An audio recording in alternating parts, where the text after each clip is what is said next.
10년 뒤에 여러분의 계좌에 찍힌 숫자가 1억 원일지 혹은 5천만 원일지는 오늘 이 영상에서 결정될 수도 있습니다. 똑같이 S&P 500에 투자했는데 누구는 세금으로 3천만 원을 떼이고 누구는 500만 원만 낸다면 믿으시겠어요? 실제로 많은 분이 이 차이를 몰라서 매달 피 같은 수익금을 국가에 헌납하고 있거든요. 오늘은 그동안 어디서도 시원하게 알려주지 않았던 해외 직구 ETF와 국내 상장 미국 ETF의 모든 것을 현미경처럼 아주 디테일하게 파헤쳐 드리겠습니다. 이 영상 끝까지 보시면 여러분의 투자 인생에서 최소 수천만 원은 아끼게 되실 거라고 확신합니다. 안녕하세요. 똑똑한 경제학입니다. 오늘은 서학개미라면 반드시 넘어야 할 산이죠. 미국 주식 직접 투자냐 아니면 한국 주식 시장에 상장된 미국 ETF를 사느냐의 문제입니다. 두 방법 모두 S&P 500이나 나스닥 100이라는 훌륭한 지수를 추종하지만 세금부터 환율, 수수료까지 따져볼 게 정말 많거든요. 이 영상 하나면 여러분이 가진 모든 궁금증이 해결될 것입니다. 초보자부터 숙련된 투자자까지 누구나 이해할 수 있게 지금부터 완벽하게 정리해 드릴게요.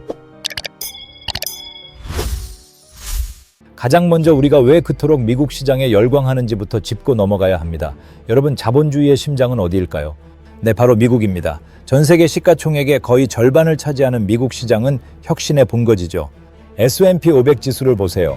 지난 수십 년간 수많은 위기가 있었지만 결국 우상향하며 투자자들에게 보답했습니다.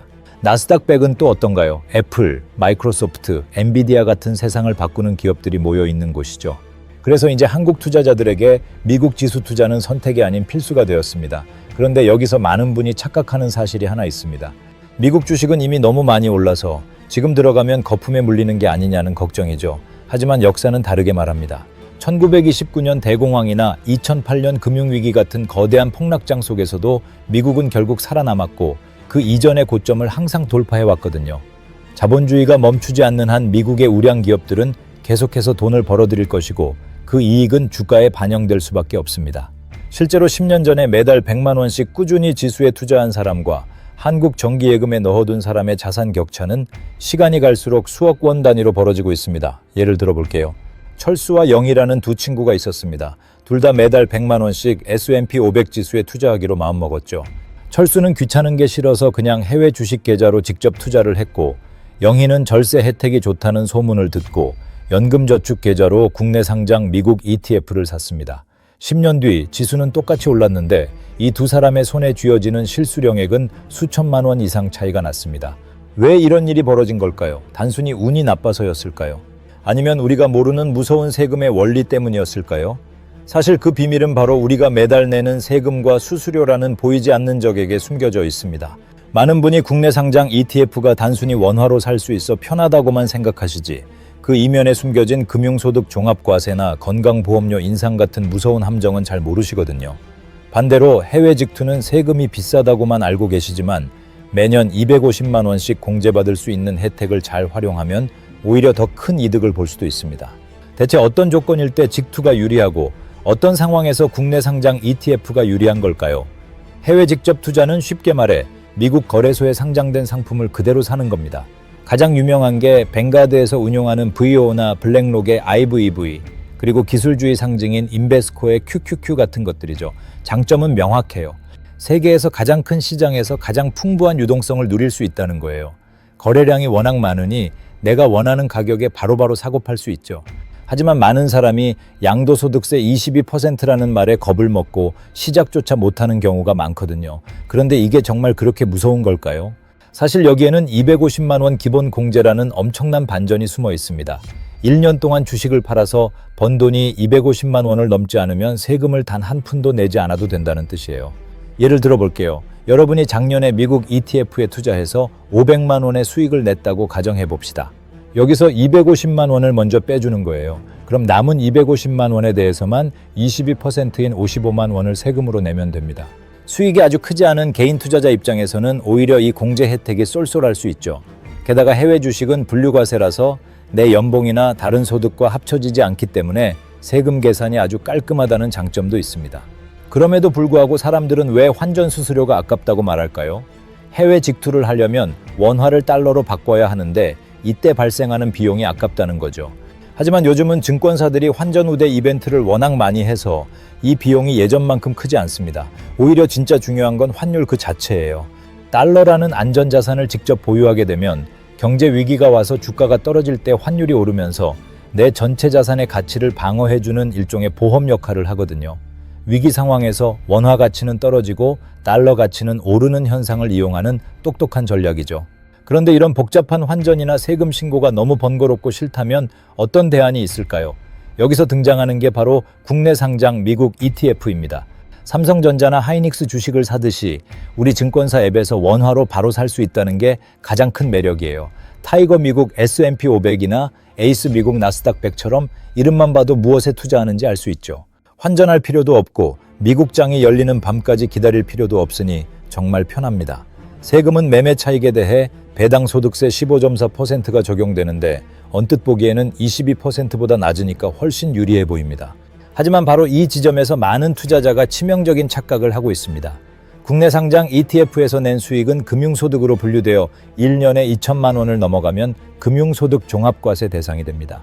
만약 여러분이 연봉이 높은 직장인이거나 다른 이자 소득이 많다면 이 15.4%가 나중에 40%가 넘는 고율의 세금 폭탄으로 변할 수 있어요.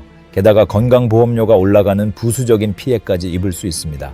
편하게 투자하려다가 나중에 배보다 배꼽이 더 커지는 상황이 올 수 있다는 거죠. 아니 그럼 도대체 어떻게 하라는 거냐고 물으실 수 있습니다. 세금은 덜 내면서 편리함까지 챙길 수 있는 마법 같은 방법은 정말 없는 걸까요? 이런 고민을 한방에 해결해주는 구원투수가 바로 국가가 만든 절세 계좌들입니다. 연금저축펀드와 IRP 그리고 ISA 계좌가 바로 그 주인공들이죠. 이 계좌들을 제대로 활용하면 국내 상장 미국 ETF의 단점인 세금 문제를 거의 완벽하게 보완할 수 있습니다. 수익이 날 때마다 15.4%를 떼가는 게 아니라 나중에 돈을 찾을 때까지 세금을 미뤄주는 과세이연 혜택이 있거든요. 그 미뤄진 세금까지 다시 투자에 활용하면 복리의 마법이 극대화되면서 자산이 불어나는 속도가 눈에 띄게 빨라집니다. 하지만 이 절세 계좌들도 아무나 무턱대고 가입했다가는 나중에 큰 낭패를 볼 수 있다는 사실을 알고 계신가요? 각 계좌마다 돈을 뺄 수 있는 시기와 조건이 다르고 납입 한도도 정해져 있기 때문입니다. 예를 들어 연금저축은 노후를 위한 돈이라 55세 이전에 찾으면 혜택받은 걸 다 뱉어내야 할 수도 있습니다. 그렇다면 내 소중한 투자금을 어떤 계좌에 얼마만큼 배분해야 가장 효율적인 자산 관리가 가능할까요? 절세 계좌의 매력은 여기서 끝이 아닙니다. 많은 분이 ISA 계좌를 단순히 비과세 혜택만 있는 통장으로 알고 계시지만 사실 이것은 주식 투자의 종합 선물 세트와 같습니다. 일반 계좌에서 S&P 500이나 나스닥 100 ETF를 사면 배당금이 나올 때마다 15.4%를 꼬박꼬박 떼어가지만 ISA에서는 이 돈을 한 푼도 떼지 않고 그대로 재투자할 수 있거든요. 특히 나중에 계좌를 해지할 때 이익과 손실을 합쳐서 순이익에 대해서만 세금을 매기는 손익통산 기능은 정말 강력합니다. 예를 들어 S&P 500에서 1,000만 원을 벌고 다른 종목에서 300만 원을 잃었다면 일반 계좌는 1,000만 원 전체에 대해 세금을 내야 하지만 ISA는 700만 원에 대해서만 세금을 계산하죠. 여기에 비과세 한도까지 적용하면 실제로 내는 세금은 거의 제로에 가깝게 만들 수 있습니다. 그런데 이런 좋은 계좌도 한 가지 치명적인 약점이 있습니다. 바로 납입 한도가 정해져 있다는 사실이죠. 연간 2천만 원, 최대 1억 원까지만 넣을 수 있는데 만약 내가 투자할 자금이 이보다 훨씬 많다면 우리는 다시 해외 직투를 고민해야 할까요? 여기서 우리는 투자 자산의 규모와 본인의 소득 수준을 냉정하게 따져봐야 합니다. 만약 여러분의 금융소득이 이미 연간 2천만 원을 넘나드는 고소득자라면 국내 상장 ETF보다는 오히려 해외 직투가 유리할 수 있습니다. 해외 주식 양도소득세 22%는 아무리 수익이 커져도 세율이 변하지 않는 분류과세이기 때문입니다. 반면 국내 상장 ETF는 수익이 커질수록 종합소득세율에 따라 최대 45%가 넘는 세금을 낼 수도 있거든요. 결국 소액으로 꾸준히 모아가는 단계에서는 국내 절세 계좌가 압도적이지만 자산 규모가 커질수록 해외 직투 비중을 늘리는 하이브리드 전략이 필요합니다. 실제로 자산가들은 이 두 가지를 교묘하게 섞어서 활용합니다. 절세 계좌로는 연금 자산을 만들고 일반 해외 계좌로는 달러 자산을 확보하며 매년 250만 원씩 수익을 실현해 세금을 한 푼도 안 내는 마법을 부리죠. 그런데 세금만큼이나 우리를 괴롭히는 게 하나 더 있습니다. 바로 눈에 보이지 않게 내 돈을 갉아먹는 운용보수와 수수료입니다. 많은 투자자가 ETF를 고를 때 겉으로 보이는 운용보수만 봅니다. 예를 들어 어떤 상품의 보수가 0.01%라고 하면 정말 싸다고 생각하시죠. 하지만 여기에는 함정이 있습니다. 바로 기타 비용과 매매 중개 수수료라는 숨겨진 비용입니다. 한국예탁결제원이나 금융투자협회 공시를 낱낱이 파헤쳐 보면 겉으로는 0.01%라고 광고해놓고 실제로는 기타 비용을 합쳐 0.1%가 넘는 비용을 떼어가는 경우가 허다합니다.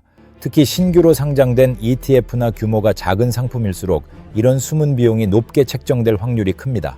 반면 미국의 VO나 IVV 같은 거대 ETF들은 규모의 경제 덕분에 이런 기타 비용이 거의 발생하지 않습니다. 장기적으로 30년 이상 투자한다고 가정했을 때 이 0.1%의 차이는 복리의 마법을 타고 나중에 수천만 원의 자산 차이로 돌아오게 됩니다. 그렇다면 우리는 무조건 수수료가 싼 미국 현지 상품을 사는 게 정답일까요? 꼭 그렇지만은 않습니다. 여기서 환율이라는 변수가 다시 등장하거든요. 해외 직투를 하려면 원화를 달러로 바꿔야 하는데 이때 발생하는 환전 수수료가 만만치 않습니다. 최근에는 증권사들이 환전 우대 95%나 100% 이벤트를 많이 하지만 그래도 사고 팔 때마다 발생하는 비용을 무시할 수 없죠.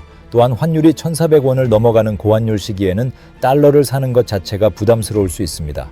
반면 국내 상장 ETF는 환전 비용이 거의 들지 않고 원화로 편하게 매수할 수 있다는 장점이 있습니다. 특히 환해지 상품을 선택하면 환율 하락기에도 내 수익률을 방어할 수 있죠. 결국 결론은 여러분의 투자 기간과 목적에 달려 있습니다. 당장 5년 안에 써야 할 돈이라면 환율 변동성이 적고 현금화가 쉬운 국내 상장 상품이 유리하고 20년 뒤 은퇴를 준비하는 장기 자금이라면 수수료가 극단적으로 낮고 달러 자산의 가치를 누릴 수 있는 해외 직투가 유리할 수 있습니다.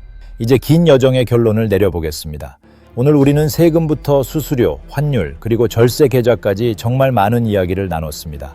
복잡해 보이지만 핵심은 명확합니다. 첫째, 연금저축이나 IRP 같은 절세 계좌 한도를 먼저 채우세요. 이것은 국가가 주는 보너스나 다름없습니다. 여기서는 국내 상장 미국 ETF를 사는 게 무조건 이득입니다.